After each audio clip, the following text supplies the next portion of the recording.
النهار تذكرة لأولي القلوب والأبصار تبصرة لذوي الألباب والعبار والحمد لله الذي نحمده نستعينه نستغفره ونعوذ بالله من شرور أنفسنا ومن سيئات أعمالنا من يهده الله فلا مضل له ومن يضلله فلا هادي له نشهد أن لا إله إلا الله نشهد أن محمدا عبده ورسوله لا نبي بعده أما بعد كما قال الله تعالى عز وجل في كتابه الكريم نعوذ بالله من الشيطان الرجيم بسم الله الرحمن الرحيم يا أيتها النفس المطمئنة ارجعي إلى ربك راضية مرضية فادخلي في عبادي وادخلي جنتي الآية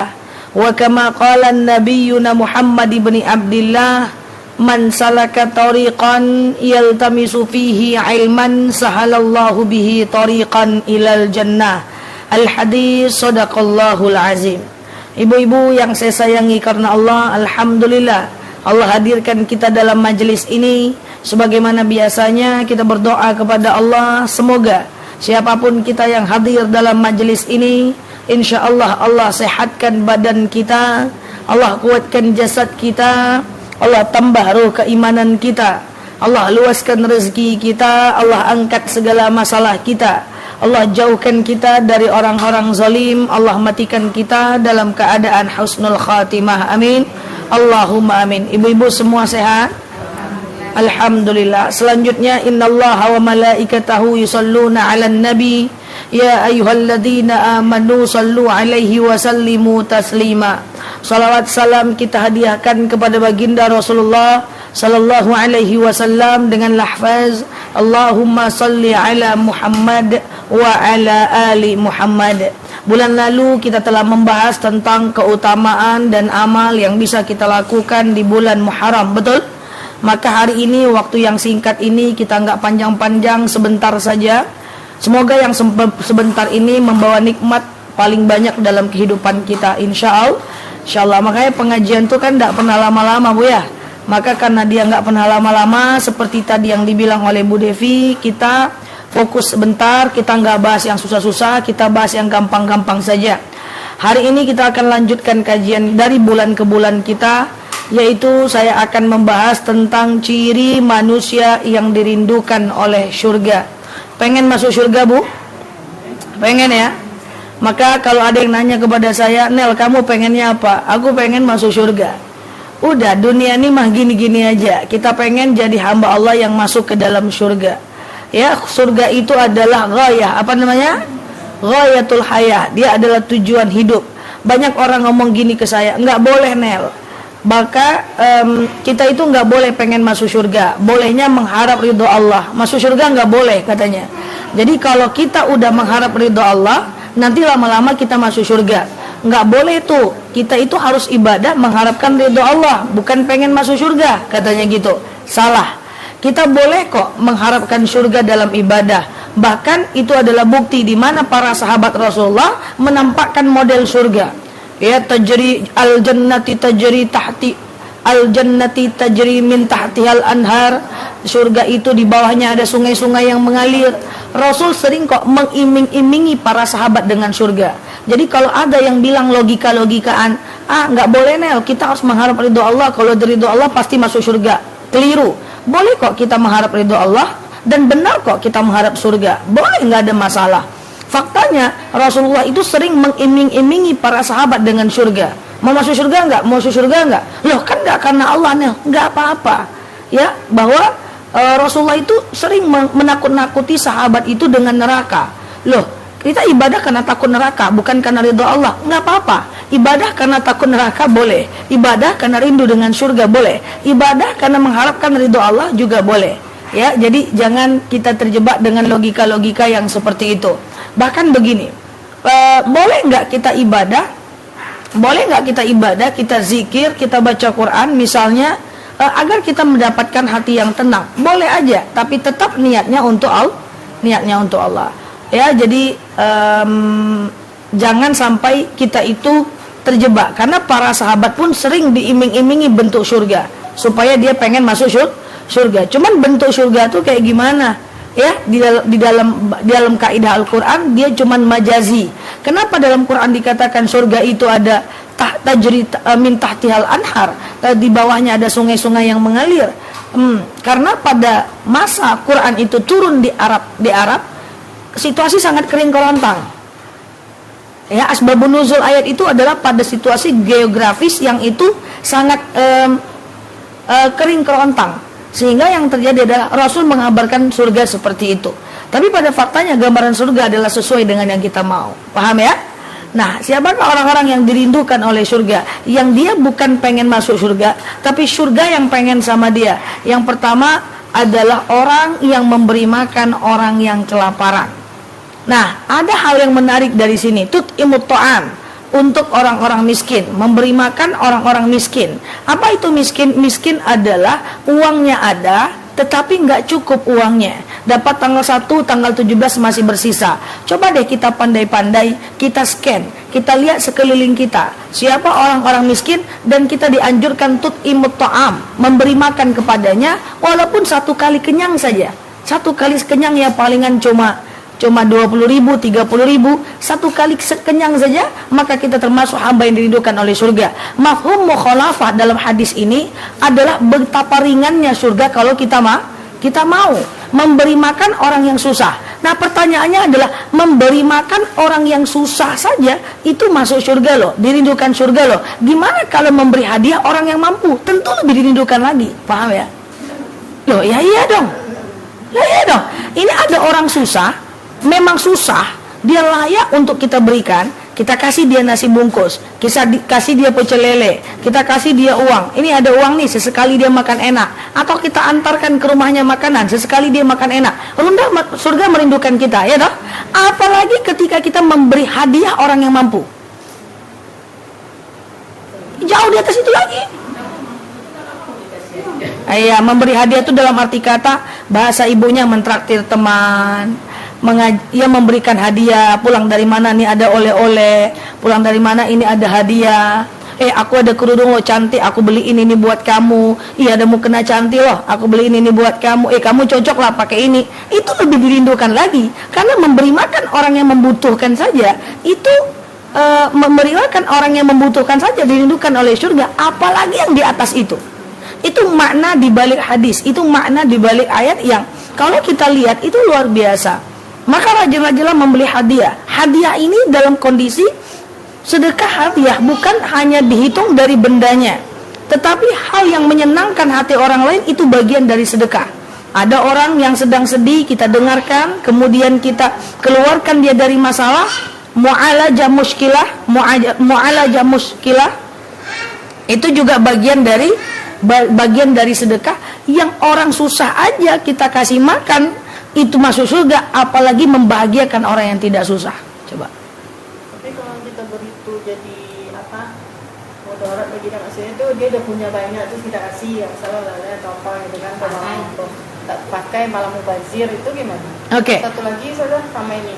Kalau kita ngasih makan ini kan saya fenomenanya soalnya tiap Jumat tuh biasa orang Jumat berkah gitu ya. Cuma udah jadi yang menerima itu sudah seperti dia tuh sebenarnya viral juga banyak ya, dia nggak mau nerima makanan, dia cuma mau uang. Dia ini siapa nih? Orang-orang yang kita bilang lapar itu maksudnya itu kategori itulah gitu. Jadi kalau Ustazah mau perhatikan tuh di setiap hari Jumat itu tengok aja di jalan di Ponegoro, Gajah Mada, itu sepanjang itu tuh pasti berderet mereka tuh. Dia banyak modus gitu. Jadi kayak pakai kayak pemulung, terus di itu kantong plastik itu yang kayak sempit ya, itu tuh barangnya itu aja. Dia sebenarnya nggak mulung, dia cuma menunggu orang datang memberi Jumat berkah. Cuma kayaknya kalau kita ngasih makanan tuh kayaknya nggak berharga kali sama mereka butuhnya uang gitu. Iya. Karena udah jadi modus, jadi sekeluarga gitu numpuk. Kalau mau sudah tiap Jumat pagi itu jalan aja sepanjang jalan di pos. Jadi ada Jumat berkah, ternyata mereka tidak membutuhkan. Iya. Itu ada niat maksudnya itu. Makanya saya kan maksudnya bukan biasanya saya Jumat berkah juga pesan catering lomba gitu kan, bagi-bagi. Tapi rasanya kita mengasihi itu nggak ada apa sama mereka ya, maksudnya itu ya, kita malah susah mencari orang yang menerima makanan yang mau kita sumbangkan. Jadi mending saya pikirnya jadinya akhirnya ya udah kasih uang aja ke orang yang untuk pembangunan masjid, untuk apa jelas gitu. Oke. Nah, sekarang ada pertanyaan kayak gini, Ustazah, kita kan ngasih makan fakir miskin, ngasih makan orang susah, kita buat Jumat berkah. Tahu-taunya mereka nggak butuh makanan, mereka cuma butuh uang, atau bisa jadi mereka orang udah mapan dan kemudian dia udah terbukti bahwa itu cuma kedok, dia cuma pengemis kedok, ternyata dia nggak butuh makanan, ternyata dia butuh uang. Nah, untuk bentuknya apakah uang, apakah makanan, atau dikonversi menjadi uang, itu sama saja, Bu. Itu hanya ibu yang tahu yang mana yang lebih tepat untuk mereka. Sama dengan zakat, zakat boleh diganti dalam bentuk uang juga, walaupun sama dengan fidyah. Fidyah kan 1,4 kg beras, 2 mud 1,4 kg beras, ya kan? Dan dia boleh nggak dikonversi dengan uang? Itu boleh-boleh saja. Nah, cuman biar ibu-ibu nggak terlalu bingung, menurut saya ibu lakukanlah yang mana ibu nyaman. Karena begini, Bu, ketika kita sudah buat Jumat Barokah atau Jumat Berkah, kita udah buat makanan ya, kemudian pada akhirnya yang mengambil makanan itu adalah orang yang tidak tepat, saya mau sampaikan bahwa pahalanya sama. Karena la yadziratun wizra ukhra, kita tidak menanggung beban dosa mereka kalau ternyata mereka kaya, dan kita juga tidak menanggung beban dosa mereka kalau ternyata mereka berbohong. Kita hanya dihitung dari perbuatan kita saja, supaya kita melakukannya tidak ragu. Paham sampai sini ya? Nah, silahkan kalau ibu mau lebih nyaman, ibu ganti dengan dalam bentuk uang, lalu kemudian orang itu mengambil dan akhirnya dia tepat sasaran. Tapi kalaupun tidak tepat sasaran, insya Allah pahalanya tetap sama. Contoh misalnya, ada orang-orang yang suka minta ke rumah ibu, orang minta-minta untuk pembangunan masjid, pembangunan musola. Kadang-kadang dalam hati kita ada zon loh, ada prasangka loh. Ini iya nggak sih, iya nggak sih? Saya mau ngasih tapi bener nggak sih, gitu. Maka saran saya, kalau ibu mau kasih aja. Seandainya itu adalah pendustaan dan cuman kedok, pahala ibu tetap tidak akan berkurang. Hanya dosa dia yang bertambah. Kita tidak nanggung beban dosa dia. Maka kalau mau kasih, kalau enggak ya udah jangan dikasih, gitu aja. Sama dengan misalnya kita ingin ngasih pengemis, ternyata pengemis itu dia cuma kedok misalnya, tapi tidak akan mengurangi pahala kita sedikit pun. Kalau mau ngasih aja. Kalau ternyata itu cuma kedok, itu urusannya dengan Allah. Dengan kita memberikan tetap dapat pahala. Kalau kita nggak memberikan, ya udah kita nggak usah ceritakan atau kita nggak usah zon, karena itu nanti khawatirnya dosa juga untuk kita. Jadi terserah ibu cari pola yang tepat untuk bagaimana sehingga ibu akhirnya inginnya memberikan uang. Itu bagus. Sama dengan gini, Bu, zakat itu kan dianjurkan pakai makanan pokok ya, beras gitu ya. Cuman di Sumatera Barat, di Bukit Tinggi itu udah banyak mereka udah banyak udah banyak beras ya, maka dikasih dengan duit itu nggak ada masalah, dia cuma pengkonversian aja. Tapi kan balik lagi kepada kasus yang tadi, bahwa memberi makan orang-orang yang kelaparan adalah ciri orang yang dirindukan oleh surga. Orang yang lapar aja kita kasih, dirindukan oleh surga, apalagi kita menyenangkan orang yang tidak lapar. Nah, gitu ya. Semua yang menyenangkan orang lain itu bagian dari sedekah. Orang cerita, dengarkan masalahnya. Orang pengen dihargai, hargai dia. Nah, kemudian pertanyaan selanjutnya adalah, kadang-kadang kita pergi, terus kita kasihlah orang oleh-oleh, tapi tahu-tahu itu nggak manfaat buat dia ustazah. Maka saran saya memang jangan. Kasihlah sesuatu yang bermanfaat, atau nggak usah aja. Khairun nas anfa'uhum linnas. Kasihlah sesuatu yang paling bermanfaat. Dan buat orang yang dikasih, saya punya saran. Boleh aja kok kita bilang, aku nggak pakai ini, aku boleh kasih ke sini ya, gitu. Jangan ditumpuk di rumah, nanti jadi mubazir. Paham ya? Misalnya ada makanan, kita alergi dengan makanan itu. Aduh, buat kamu aja deh, nanti sama aku nggak kemakan. Itu boleh. Paham ya? Paham dan nih? Jadi jangan semua diterima. Nanti akhirnya numpuk di rumah, dia mubazir, kita berdosa. Innal mubazirina kanu ikhwanash syaitan. Orang mubazir itu perbuatan syaitan. Paham ya? Jadi tidak memberi jauh lebih baik daripada ngasih, dia mubazir, dia berdosa. Paham ya? Tidak memberi nggak apa-apa, kan sunnah.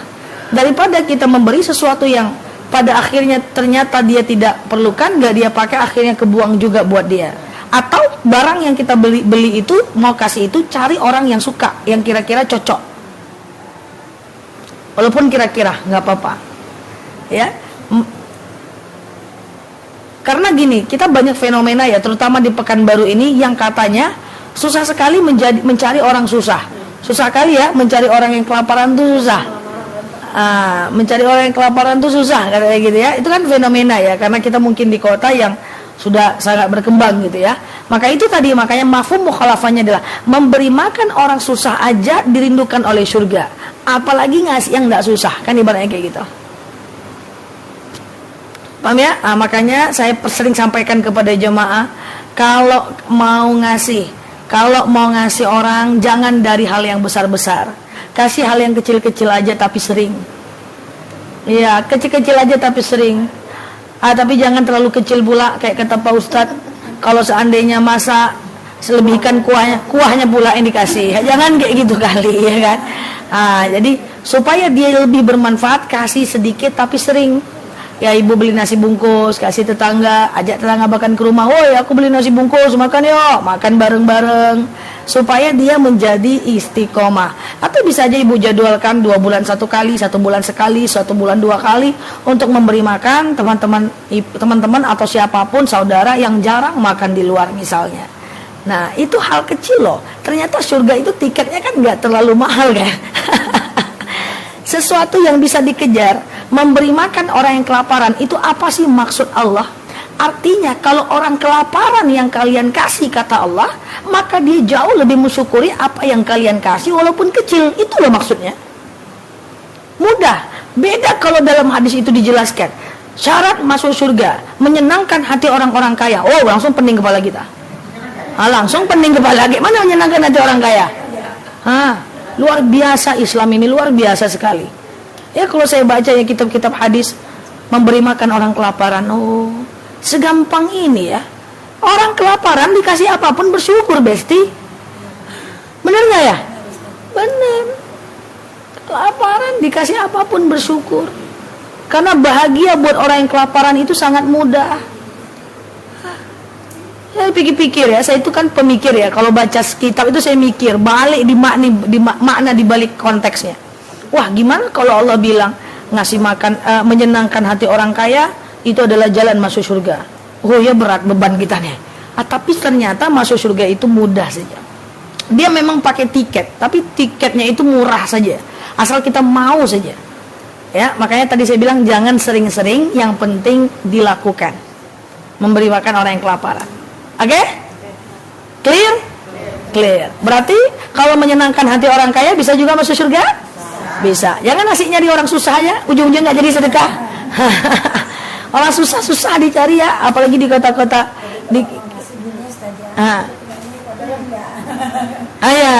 Udah apa tanya? Kamu suka ini nggak? Aduh, aku nggak makan itu loh. Ya udah, nggak usah kasih. Boleh aja, nggak apa-apa. Nanti kita kasih tambah marah loh dia. Gitu. Nah, gitu ya. Paham ya? Itu kalau mau dirindukan oleh surga, kasih makan orang yang lapar. Ini dalilnya. Bukan berarti ibu harus nyari orang lapar terus untuk masuk surga. Ya, ini dalilnya. Tapi ngasih makan orang yang susah, senang, menyenangkan hati orang yang senang, traktir teman, ngasih hadiah, itu juga dirindukan oleh surga. Itu yang paling dasarnya. Oke? Yang kedua, gampang aja. Nomor 2 tuh gampang banget. Ini hadisnya Sahih Bukhari Muslim ya. Dalam kitab Sahih Muslim ya. Dijelaskan bahwa siapa orang-orang yang dirindukan. Ini konteksnya dirindukan ya, bukan ibu yang mencari surga, tapi surga yang mencari ibu ya, surga yang mencari ibu. Yaitu orang-orang yang menahan lisannya dari menyakiti orang lain. Susah ya? Itu susah ya? Kadang nggak sengaja. Oke. Dalam konteks ini, menahan lisan agar tidak menyakiti hati orang lain, menahan lisan agar tidak menyakiti hati orang lain, ini caranya nggak susah, caranya gampang saja ibu-ibu. Apa caranya? Caranya gampang saja. Apa? Diam. Caranya adalah fakir qabla an ta'zima. Berpikir sebelum kita berbuat, berpikir sebelum kita berbicara. Ibu-ibu yang saya sayangi karena Allah, upayakan hati kita, lisan kita jangan menyakiti hati orang lain. Karena kenapa? Sering saya katakan bahwa tersakiti itu jauh lebih baik dibanding menyakiti. Kalau kita tersakiti, kita udah ngerti agama, kita bisa memaafkan orang dan kita korban. Kalau korban tuh masuk surga. Tunggu dulu, saya kesemutan. Ya. Lebih baik tersakiti daripada kita yang menyakiti. Lebih baik dibenci daripada kita jadi pembenci. Dikhianati lebih baik daripada kita pengkhianat. Artinya apa? Artinya berusahalah sebisa mungkin jangan menyakiti hati orang lain. Jadi Khalid bin Walid itu kalau keluar rumah dia selalu berdoa, ya Allah saya keluar rumah, ya jangan sampai lidah dan perbuatanku menyakiti hati orang lain. Kalau saya tambah nih, ya Allah saya keluar rumah, jangan sampai lidah dan perbuatanku menyakiti hati orang lain. Andaikan kezoliman itu memang harus ada di dunia ini, lebih baik kita yang dizolimi asal kita jangan zolimin orang. Karena kalau kita nyakitin hati orang lain, kita tak lagi dirindukan oleh surga, dan siapa jamin dia bisa memaafkan kita? Iya dong. Coba ibu nyakitin sembarang orang, susah. Ibu nyakitin orang beriman masih enak, dia gampang maafkan kita. Coba kalau ibu nggak sakiti orang yang tidak beriman, diingatnya sampai akhir hayat. Kita ego pula nggak mau minta maaf, ambiar kita nggak bersapaan pula karena kita nyakitin dia lebih dari 3 hari, lewat pula Senin dan Kamis, kacau kita. Gini bu, tunggu dulu, kesemutan lagi. Tunggu dulu. Allah. Oke, bentar ya. Nah, oke. Kita nyakitin hati orang, ya. Kita nyakitin hati orang. Orang itu tidak pula berilmu, orang itu tidak pula beriman. Kita sakiti hatinya, standar level ilmunya gitu-gitu aja. Lalu dia dendam sama kita. Nah kitanya nggak mau pula minta maaf. Kita bertengkar lebih dari 3 hari, lewat Senin dan Kamis. Nah, kalau orang yang bermusuhan lewat dari Senin dan Kamis, itu hari Senin dan Kamis malaikat akan menangguhkan, membawa catatan amal kita ke langit. Jadi kenapa Rasulullah itu rajin berpuasa Senin dan Kamis? Karena di hari Senin dan Kamis itu malaikat akan membawa catatan amal kita ke langit. Dan orang yang bermusuhan, amal baiknya di cancel, ditahan di bumi, tidak dibawa ke langit. Mau kita nyakitin hati orang, terus orang itu dendam, kita ego pula minta maaf, ceritakan pula ke ustazah, aku udah minta maaf, dia tidak mau, terserah dia lah, suka hati dia ya. Dah langsung tak bermusuhan. Langsung bermusuhan lewat Senin dan Kamis, maka ditangguhkan amal baik kita. Enggak mau kita. Enggak jadi amal baik kita dibawa itu kepada Allah Subhanahu wa taala. Nauzubillah. Maka manusia berhubungan dengan manusia itu hati-hatilah. Kenapa? Karena manusia itu bisa menangguhkan kita masuk surga semantap apapun ibadah kita. Makanya perkecil circle, perbanyak berbuat baik. Karena semakin banyak teman, semakin banyak yang tersakiti, semakin banyak problem, semakin banyak urusan. Maka dalam agama Islam kita tidak pernah dianjurkan banyak teman. Yang dianjurkan cuman perbanyak mengingatkan orang menuju kebaikan. Teman Rasulullah temannya banyak enggak? Sikit saja. Jadi tahan diri dari menyakiti orang lain, ya, menyakiti hati orang lain. Kalau orang itu sudah tersakiti, kadang-kadang kita nggak mau nyakitin bu, cuman dia baper, ya kan? Aku nggak mau kok nyakitin hatinya ustazah, tapi dia baper, ya udah, dia lagi sensi, ya udah kita minta maaf. Saya udah minta maaf ustazah, tapi dia nggak memaafkan. Ya udah, kalau dia nggak memaafkan itu urusannya dengan Allah. Bu, konsep memaafkan itu, minta maaf itu seperti yang sering saya sampaikan. Yang penting adalah kita minta maaf. Mereka memaafkan atau tidak itu urusan mereka dengan Allah. Tapi minta maaf ini kan tidak mudah bu. Emang mudah minta maaf? Susah minta maaf tuh. Satu, kita harus turunkan ego dulu. Yang kedua, kita harus kadang-kadang mengaku salah. Walaupun kita nggak boleh sampaikan salah kita apa. Nggak boleh. Ya, maaf ya, ngapa aku gosipin kau kemarin? Jangan. Ya. Kemudian kita harus mencari dia dan menurunkan ego kita. Yang paling susah itu kan menurunkan ego. Sudah minta maaf, belum tentu dia maafkan kita. Kadang-kadang diceritakannya pula kita ke orang. Tengok itu, dia minta maafkan, salah dia kan, selebeh. Malah dia pula yang akhirnya menceritakan kita. Udahlah, caranya panjang, menurunkan ego, harus meminta maaf. Belum tentu dia maafkan kita. Dan kalau dia tidak maafkan, kita pula yang susah. Makanya tugas kita cuma minta maaf. Dimaafkan atau tidak itu urusan dia dengan Allah. Tapi saya mau jemaah saya tidak memakai langkah minta maaf. Saya mau jemaah saya melakukan langkah preventif. Kalau nggak mau minta maaf, jangan menyakiti. Kalau nggak mau minta maaf, jangan menyakiti.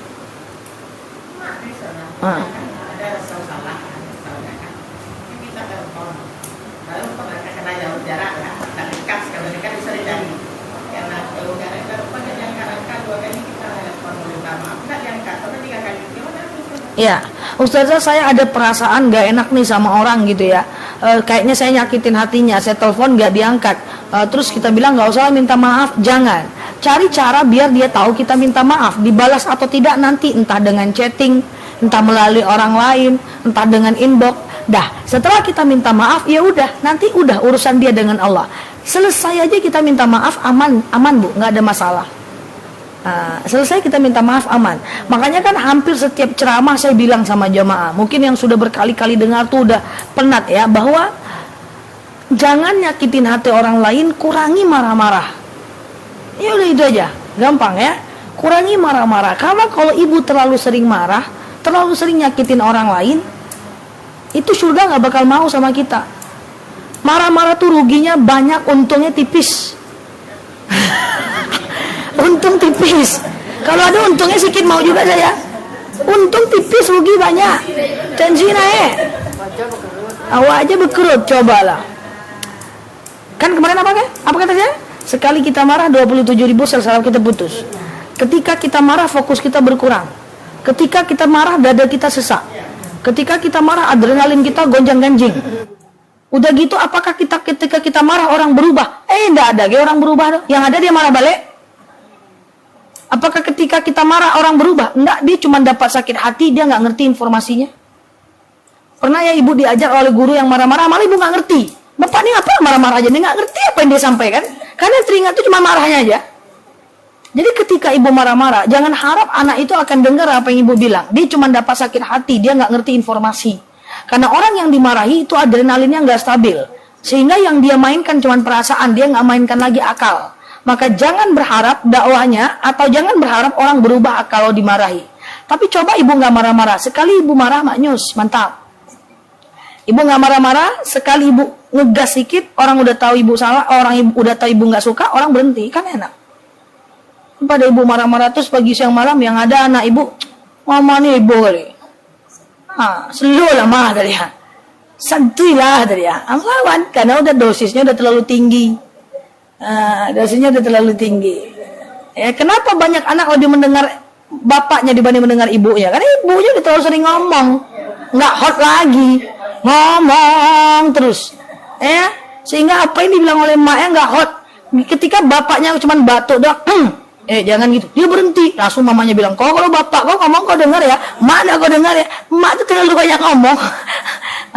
Ya, jadi hati-hati ya.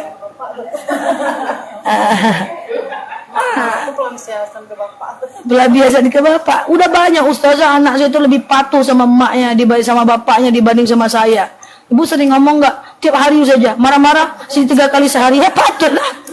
Dia udah tebal dosis. Kalau kita marah-marah, kita akan semakin tidak dihargai orang. Kita marah-marah, kita akan semakin tidak disimpati orang. Orang berubah itu karena simpati. Anak itu berubah karena sayang. Orang itu berubah kalau dia dihargai. Ya, kalau dimarah-marahi tidak akan bisa berubah. Coba ibu ketemu dengan teman, ibu hargai dia, ibu senangkan hatinya, terus ibu ajak dia kepada kebaikan, ikut dia tuh. Ikut dia tuh. Nggak ada orang berubah dengan dimarah tuh, nggak ada. Kalau berubah orang dengan dimarah, Rasul pasti duluan lebih marah dibanding ibu. Ya kan? Karena makanya akhirnya ud'u ila sabili rabbika wal bil hikmah wal mau'izah. Ajak orang kepada kebaikan, ajak anak tuh kepada kebaikan bil hikmah, dengan kata-kata yang baik, wal mau'izah dengan kelemah lembutan. Dan jangan berdebat. Jadi dijauhi berdebat. Dengan suami jangan berdebat, dengan anak jangan berdebat, dalam soal keseharian jangan berdebat, soal agama Islam jangan berdebat, dengan non-muslim jangan berdebat. Selagi non-muslim tidak memerangi, kita jangan memerangi, karena itu perintah Rasul. Kenapa Rasul berperang pada masa itu? Karena dia diperangi. Kalau tidak diperangi, orang Islam tidak boleh memerangi. Ya, orang Islam cinta damai. Nah, juga sesama agama Islam tidak boleh berdebat. Itu dosanya gede ya. Kalau berdebat itu dosanya gede banget, nggak boleh. Ya, hanya berdebat itu hanya akan memuaskan akal dan menggerus keimanan kita. Ya. Kalau ada orang mencari iman dengan berdebat, dia datang dengan di acara perdebatan, itu tidak akan membuat dia semakin beriman. Dia akan semakin pintar tapi tidak semakin beriman. Ya, jadi kurangi berdebat-debat merasa paling benar. Kita nggak usah selalu benar lah, salah tinggal perbaiki, udah sesimpel itu aja. Nggak perlu juga kita merasa selalu benar. Salah itu biasa itu. Al-insan fi mahallil khata' wan nisyan. Manusia itu adalah tempat salah dan lupa. Salah ya udahlah, terima aja, repot banget sih. Ya tinggal ubah, udah selesai. Nggak perlu mempertahankan diri untuk selalu merasa benar. Karena yang salah pun tetap bisa masuk surga kalau dia bisa berubah. Insya Allah ya. Jadi berhenti ya menyakiti hati orang lain. Usahakan betul. Kira-kira sebelum saya ngomong ini Bu Devi tersinggung nggak ya? Kira-kira kalau ngomong saya gini Bu Devi baper nggak nanti ya? Kira-kira kalau saya ngomong gini Bu Devi sedih nggak ya? Jadi lebih baik kita tahan dulu dan jangan mengambil keputusan saat situasi lagi tidak enak. Ya, ini hati-hati dalam rumah tangga sering ya terjadi perkelahian, langsung suaminya ngomong, udahlah kita pisah aja lah. Ini nggak boleh. Atau suaminya, bang ajukanlah surat cerai, aku nggak mau sama abang lagi. Setanlah yang mengambil keputusan saat situasi sedang susah. Jadi makanya kalau lagi sulit, lagi rumit permasalahannya, kita udah nyakitin orang, dia udah ngamuk-ngamuk merasa tersakiti, atur jarak, stimulus. Jangan dulu atur jarak, sehari 2 hari baru datang lagi minta maaf. Ini ada orang kan, misalnya saya nyakitin Bu Devi on stage, di satu titik, di satu tempat, saya sakitilah Bu Devi. Ustaz aku gini-gini, aduh maaf Bu, nggak bisa Ustaz gini, aduh maaf, jangan diteruskan. Ya udah, Ibu pergi dulu. Bedakan antara fakta dengan stimulus. Atur jarak dulu, 2 hari lagi baru datang. Bu, sekali lagi aku minta maaf ya. Dia udah diem itu, udah diem walaupun agak merengut sedikit. Nah, gitu. Jadi hanya setan yang akan mengambil keputusan saat situasi sedang kalut. Apapun keputusan dalam agama Islam tidak boleh diambil terburu-buru saat situasi lagi hektik. Nggak boleh. Ya, makanya buru-buru itu makruh ya. Buru-buru itu makruh. Buru-buru ke masjid makruh. Lari-lari ke masjid makruh. Buru-buru makan makruh. Buru-buru sholat makruh. Ya, buru-buru itu makruh. Karena buru-buru itu akan memudahkan syaitan untuk masuk dan kita salah dalam bersikap.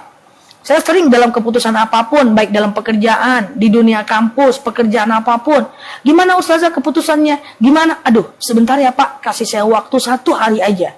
Karena kalau kita putuskan on stage, nanti khawatirnya persiapan gak mateng, otak jadi kalut, buru-buru, makruh, nggak bisa. Bahkan kata Rasulullah, kalau ragu tentang sesuatu, istikharah dulu. Bayangkan tuh, saking nggak boleh buru-buru. Nggak boleh buru-buru. Kita nyakitin orang, terus kita minta maaf sama orang itu. Dia marah. Ya udah jangan buru-buru, atur stimulus, nanti minta maaf lagi. Nah, perkara dia memaafkan atau tidak, itu urusannya dengan Allah. Yang penting kita sudah minta maaf. Segampang itu ya. Segampang itu saja kita untuk masuk surga. Ya, tapi saya berharap lah ya, kita semua nih berhati-hati dalam bersikap, lebih baik diam daripada salah ngomong, karena menyakiti hati orang itu kita nggak pengen, ibu-ibu ya. Kita pengen tuh dengan kita orang senang, kita pengen tuh dengan kata-kata kita orang teduh, kita tuh pengen tuh menghargai orang karena kita ingin dihargai. Setiap orang itu ingin dihargai, bukan disakiti. Ya, kita ingin jadi gula pertama yang membuat orang senang ketika berbicara dengan kita, ketemu dengan kita. Itulah yang kita pengen. Ya, maka hati-hati. Kadang-kadang saya ada orang-orang yang dia punya penyakit ya. Kebahagiaannya adalah ketika orang lain tersakiti. Matilah, enggak bisa dia ngomong apa-apa lagi, Nel. Aku sakiti dia, aku bilang, "Bapak kok macam nih?" Terdiam dia, Nel. Aku tengok malah dia ngomong tuh kan. Kamu bilang apa sama dia? Ya, kamu tuh nggak tahu diuntung. Bapakmu kayak gini, kamu kayak gitu juga. Terus terdiam dia, Nel. Terus kamu senang kali saya?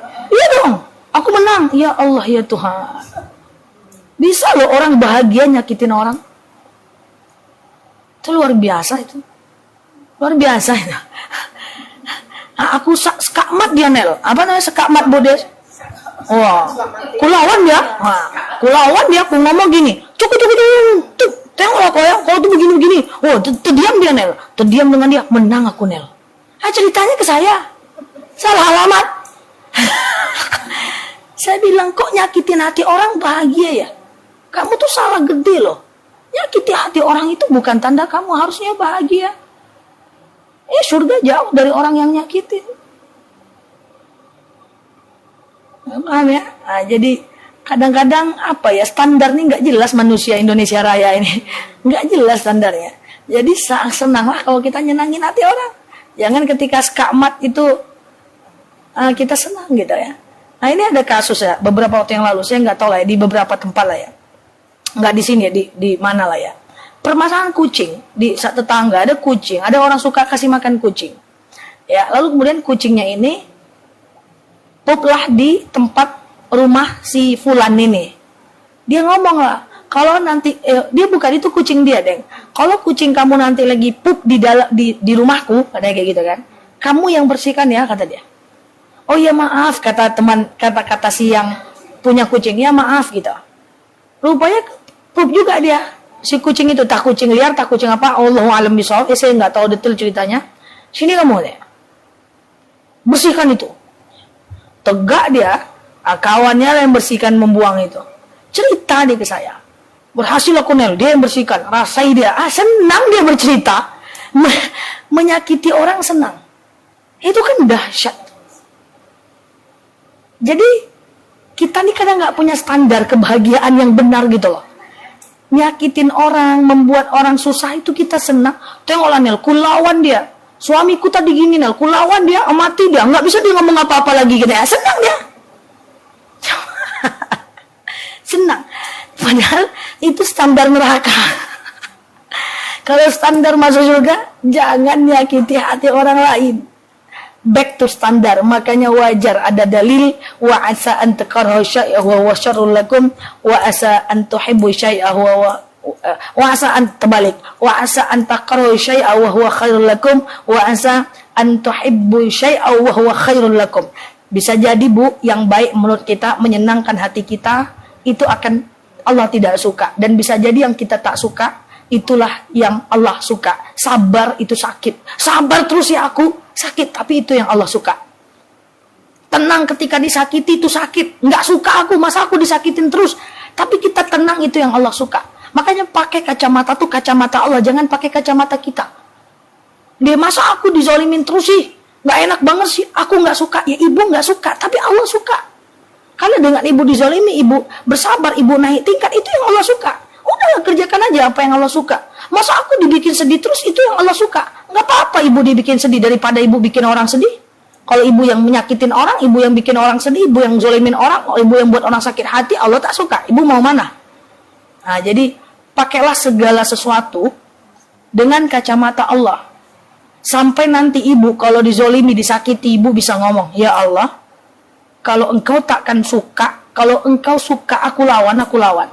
Tapi karena engkau lebih suka aku tenang, aku memilih tenang. Gitu. Kan bahasa kampung saya, life is choice. Hidup itu pilihan. Jadi pakai kacamata Allah memandang, kacamata syariat. Jadi boleh dan nggak bolehnya itu pakai bahasa syariat, gitu ya. Dah panjang kali ini ya. Gimana konsepnya ini? Iya, silakan.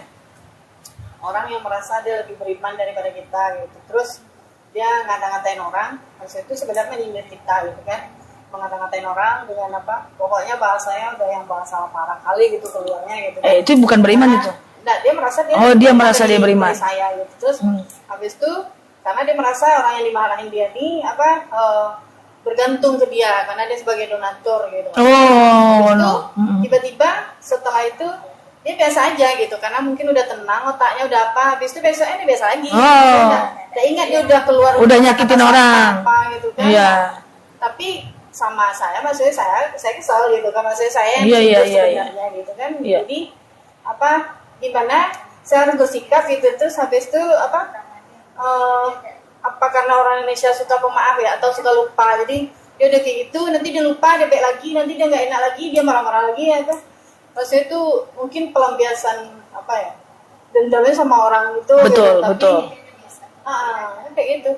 Iya, itu bukan Indonesia, itu karakter dia, itu karakter tabai. Jadi gini, Mungkin dia donatur, mati dia punya power lah dalam sebuah komunitas. Ini bahaya ya Allah, ya Allah. Banyak masalah umat nih ya. Misalnya gini ya, dia uang mati kalau gitu. Oh, matilah organisasi ini semua. Oh, kayak gitu. Uang kuliah ada apa gitu kan. Biaya hidup kuliah gitu bukan apa. Dia marah-marah sama orang itu. Iya. Ya Allah. Itu kalau saya jelasin ngeri itu ya. Jadi dia membiayai kuliah seseorang. Memberi makan seseorang yang sedang berjuang lah. Ponaan sih sebenarnya. Ponaan. Lalu dia marah-marah dengan ponaan itu. Karena dia kesal sama ponaan. Sebenarnya kesal sama saya mungkin ya. Gitu Oke. Ya Allah. Jadi gini, ada seseorang dia punya power, dia punya rezeki, dia punya uang. Lalu kemudian ponakannya tinggallah di rumah dia atau dia kasihlah ponakannya ini makan, dia biayalah kuliahnya sehingga ponakannya bisa kuliah. Lalu kemudian karena dia marahnya dengan si A, dia lampiaskanlah kepada ponakannya karena menurut dia adalah power, dia yang menghidupkan ponakannya, dia yang kalau seakan-akan dia ngomong dalam hati, kalau nggak karena aku kau nggak hidup, kayak gitu. Gimana tuh Ustazah? Apakah ketika dia marah-marah lalu kemudian besok dia baik lagi, dia marah-marah besok dia lupa lagi, lupa dengan kemarahannya dan baik dengan kemarahannya yang kemarin, itu tidak bisa menghilangkan dosa dia ya. Dia hanya hilang dosanya kalau dia minta maaf sama ponakannya. Hati-hati yang suka marah-marah besok baik lagi. Itu bukan kelebihan. Itu kekurangan yang dahsyat. Aku kan marah-marah bentar, yang besok kan aku baik lagi. Ya apakah dengan besok baik lagi dosa yang sekarang hilang? Tidak. Harus diminta maaf, walaupun itu anak kecil. Itu bukan karakter orang Indonesia, tapi itu ada nama kepribadian, namanya kepribadian sanguinis. Orang sanguinis itu kalau apa yang ada di hatinya dia ucapkan. Dia nggak peduli perasaan orang. Tapi besok dia balik lagi, orang sakit hati, dia udah balik lagi. Tapi dia merasa lebih beriman gitu, karena dia lebih tahu agama lah daripada apalagi merasa lebih beriman, itu dosanya gede. Merasa lebih beriman itu dosanya gede. Nggak ada orang beriman yang marah-marah. Ya, jadi kita ambil puzzle-nya dulu. Variabel pertama adalah ketika dia marah-marah, kemudian besok dia santai seakan-akan gak ada masalah, santai seakan-akan tidak ada masalah, tidak bisa menghilangkan dosanya. Hanya dosanya hilang kalau dia minta maaf. Itu variabel pertama. Variabel yang kedua, kalau dia merasa lebih beriman dibanding orang lain, merasa lebih bagus, ini takabur. Apa itu takabur? Takabur itu asal katanya kabar yukabbir, ya, yaitu membesar-besarkan sesuatu, membesar-besarkan sesuatu, ya. Imannya level 5, dia bilang level 10 karena dia paling banyak sedekah. Imannya level 5, dia bilang paling banyak tahu agama. hafalannya banyak. Hafalannya lebih banyak. Padahal orang beriman itu tidak menampakkan ibadahnya melainkan kalau dia bersyiar. Aku bangun tiap subuh jam segini, lu mau bangun jam berapa? Masa lu kalah? Itu boleh, ya. Nah, itu dia terjebak. Pertama, dia akan sulit untuk dimaafkan. Dosa dengan manusia itu berat. Allah Maha Pemaaf, punya dosa dengan Allah taubat selesai. Manusia susah, Bu. Ya. Yang kedua, dia terjebak dalam sikap takabur. Takabur itu membesar-besarkan diri. Ya, maka ingat ya, di mata Allah itu takabur dosa. Di mata manusia lain lagi. Manusia itu hukuman dahsyat. Siapa yang merendah, dia yang akan ditinggikan oleh manusia. Dan siapa yang meninggi, dia yang akan direndahkan oleh manusia. Coba lihat, orang-orang yang meninggi selalu akan direndahkan oleh manusia. Allah, lu sombong banget. Tapi orang-orang yang merendah, orang-orang yang penuh dengan kerendahan hati akan ditinggikan oleh manusia. Siapa yang merendah, dia akan ditinggikan oleh manusia. Siapa yang meninggi, dia akan direndahkan. Manusia itu suka dengan orang-orang yang baik. Nggak ada orang suka dengan orang-orang yang sombong, itu nggak ada. Oke? Allah nggak suka, manusia nggak suka. Aduh, kacau balau. Kemudian yang ketiga. Yang ketiga, itu orang terjebak, Bu, dalam ria. Apa beda takabur dengan ria? Takabur itu adalah membesar-besarkan kemampuan. Ria itu adalah menyebut, ria itu asal katanya ro'ayaro, menampak-nampakkan kebaikan. Kalau ria itu dia udah baik ditampak-tampakkannya. Jadi hati-hati, semoga kita tidak seperti ini. Kalau ada ponakan tinggal di rumah kita, makan di rumah kita, kemudian kita besarkan dia 4 tahun, tamat dia S1, kemudian dia kerjalah jadi orang sukses. Katakan dia sukses di Aceh, di Medan, di Kalimantan. Suatu ketika kan kita punya anak juga. Anak kita nih butuh dengan dia nih, pura-puranya nih kasusnya nih. Anak kita butuh dengan dia nih. Kita telepon dia, "Hei Fulan, nih gimana nih adik kamu butuh?" Tahu-tahu dia sibuk, dia bilang, "Aduh maaf Mbah, maaf Bu, aku nggak bisa bantu." Apa ibu bilang? "Dulu kau 4 tahun tinggal di rumahku, aku kasih makan. Sekarang aku minta bantu itu aja kau nggak ada." Dah, sedetik itu juga hilang pahalanya. Makanya qaulun ma'rufun wa ma'rifatin khairum min shadaqatin yasba'uha aza. Nggak usah nolong orang, Bu. Lebih baik, Bu, daripada nolong ibu nyebut-nyebut.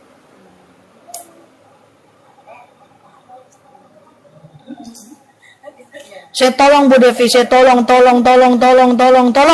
Satu ketika saya minta tolong, Bu Devi nggak tolong. Cerita ke ibu, Bu Devi itu nggak tahu diuntung. Dulu aku tolong dia terus, sekarang aku minta tolong dia nggak ada. Hilang pahala saya, detik itu juga. Makanya nggak usah nolong, lebih baik daripada nolong tapi menyebut-nyebutnya. Hilang, jelas lah Bu. Itulah ria. Ria itu pahalanya bagaikan debu dilewatkan oleh angin. Qaulun ma'rufun wa ma'rifatin khairum min shadaqatin yasba'uha ada. Minta maaf, enggak usah nolong, lebih baik. Qaulun ma'ruf, berkata baik-baik. Khairun, lebih baik min shadaqatin, daripada sedekah yasba'uha ada, dan menyebut-nyebutnya. Maaf ya Pak, saya enggak bisa bantu. Maaf ya Bu, saya enggak bisa bantu. Lebih baik daripada kita bantu, besok dia kita sebut-sebut. Nggak usah minjamkan uang orang kalau ibu nggak siap ikhlas. Daripada ibu pinjamkan nanti nggak dia ganti, ibu udah nolong, ibu ceritakan ke orang, "Si Fulan tuh aku minjam nggak balikannya dong." Dosa pula ngomongin orang. Lebih bagus nggak dipinjamkan kalau kita nggak siap. Apa Bu? Kadang gatel gitu nggak mau nyebut gitu. Iya, kadang gatel kita mau nyebut. Iya. Karena kan konteksnya suka curhat. Enggak ada tuh curhat colongan tuh, curcol lah. Oke. Tapi boleh sih, kita 2 poin aja dulu nggak apa-apa Bu ya. Udah 5:30 ya. Dia boleh sih ibu tuh ngomong ya, curhat kepada orang. Tapi pastikan orang itu ahla zikri. Fas'alu ahla zikri in kuntum la ta'lamun. Tanyakan kepada orang yang paham ketika kita nggak paham. Misalnya di kontak yang ini, Bu Devi nanya ke saya, "Ustazah, saya punya ponakan, udah saya besarkan. Tahu-tahu dia ndak juga, Ustazah. Balas budi. Lupa dia, ndak tahu diuntung dia, Ustazah." Saya tanggapinya begini, "Bu Devi udahlah, ikhlaslah. Kan balasan kebaikan nggak dari dia. Balasan kebaikan itu dari Allah." Maka Bu Devi aman.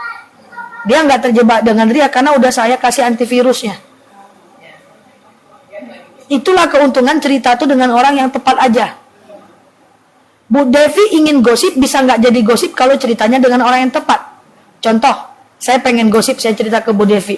"Bu Devi itu sombong betul Bu Devi. Nggak pernah ke masjid, sombong luar biasa." Datang Bu Devi, "Ustazah, walaupun dia sombong Ustazah, tapi dia rajin kok sedekah untuk perumahan ini." Itu nggak jadi gosip. Karena Bu Devi udah jadi antivirus. Ada dakwah di situ. Itulah pentingnya cerita dengan orang yang tepat aja. Tapi bisa nggak jadi gosip, jadi ria? Bisa. Bu Devi cerita lagi ke saya, Ustazah, ponakan saya udah saya bantuin. Sekarang malah dia nggak tahu diuntung, nggak mau dia bantu saya. Padahal saya lagi perlu dia. Kayak gitu. Itulah manusia, nggak sadar diri. Besok jangan bantu lagi Bu. Apapun yang terjadi jangan Ibu bantu. Ditutup dengan niat yang baik. Kasih dia pelajaran Bu, biar dia berubah. Niat benar, cara salah. Jadilah dia ria. Itulah sebetapa pentingnya bercerita dengan orang yang tepat. Fas'alu ahla dzikri in kuntum la ta'lamun. Tanya kepada orang yang ahla dzikri. Orang ahla dzikri itu orang yang lebih berilmu, yang lebih bijaksana, yang lebih wibawa, yang lebih open mind, yang lebih pinter, lebih cerdas, bisa melihat masalah dari sisi positif, bisa mengajak. Itu dia. Kalau cerita dengan kita aja, bisa jadi dosa semua. Ya, baik, 2 poin ini aja dulu. Semoga kita menjadi hamba Allah yang dirindukan oleh surga. Yang pertama, beri makan orang yang kelaparan aja kita kasih makan dengan uang yang kecil dapat pahala. Dan yang kedua, apalagi orang-orang yang tidak lapar. Dan kemudian yang kedua, ya apa yang kita lakukan? Yaitu menahan lisan dari nyakitin hati orang lain. Insyaallah. Semoga bermanfaat bagi kita semuanya. Wallahu a'lam bishawab. Ala hazihin niyah. Al-Fatihah.